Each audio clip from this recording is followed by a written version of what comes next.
میشه بریم سراغ بزرگترین مهمونی که تا حالا تو کانالم داشتم، کریستیانو رونالدو. سر $1,000,000 این دوستمون که اینجاست یعنی خالد قراره با اسطوره فوتبال کریستیانو رونالدو یه رقابت تک به تک بره. داداش چیزی که بین تو این $1,000,000 که اینجاست وایساده این آقای رونالدوه. لباس خوشیام نما با مستر بیس پوشیدم.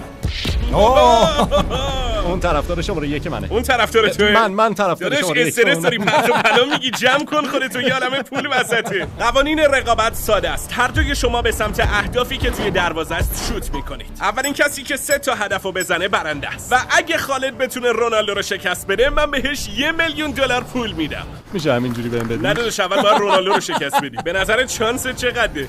راستشو بخوای 50-50. نظر تو چیه؟ دوست دارم خود باور باشه. آره راست میگی. هر وقت حاضر بودی شروع کن. میلیون ها نفر دارن میبینن.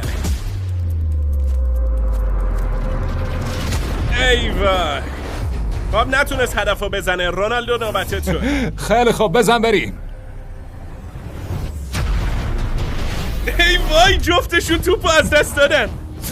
داداش فکر کنم این تنها شانسی بود که تو کل این ویدیو بهت رو کرد. شک دارم دیگه از این فرصت ها گیرت بیاد.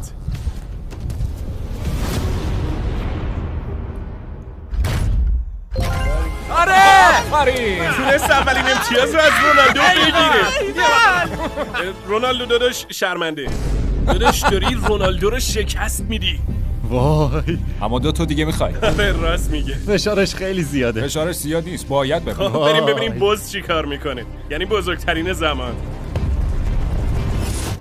ای الحق که بوزی. داداش میتونی میلیونر بشی یا فقط 2 تا دیگه میخوای؟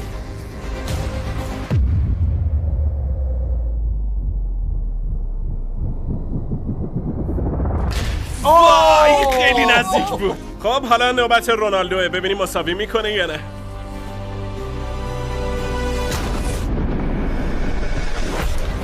خالد دوباره به شانس ندی. رونالدو انگار اصلا امروز روزش نیست، یه آدم کاملا معمولی و رندوم داره شکستش میده. بچه‌ها به نظرتون اگه مسی بود شرایط متفاوت میشد؟ میتونست جلو بیفته یا شانس همش؟ تو کامنت ها میتونید نظرتون رو راجع به این قضیه بنویسید.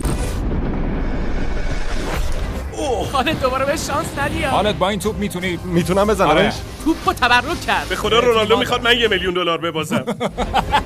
خب ببینم چه میکنی خالد.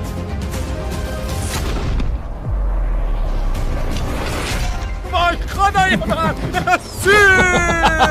در کمال ناباوری خالد الان 2 امتیاز از رونالدو جلو افتاد که یعنی تنها راه بردن رونالدو اینه که هر 3 تا هدفو بزنه قبل از اینکه خالد بزنتش. به نظرت میتونی هر 3 تا رو پشت سر هم بزنی؟ راستشو بگم نه. واقعا؟ باشه. اصلا مطمئن نیستم. آیا این بزرگترین بازگشت تاریخ خواهد بود؟ ممکن آخریش باشه. این واقعا ممکن آخریش باشه. خالد الان این فرصت رو داره که $1,000,000 پول ببره. پولی که قرار زندگیشو واسه همیشه عوض خالد کنه. میتره کنی. موفق باشی. ممنون. دارشو خالی کنید. موفق باشی خالد.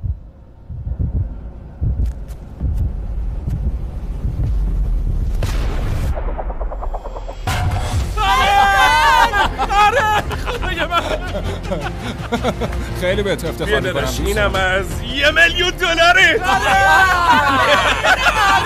آره. رونالدو داداش میشه بگی سابسکرایب کنه؟ آره.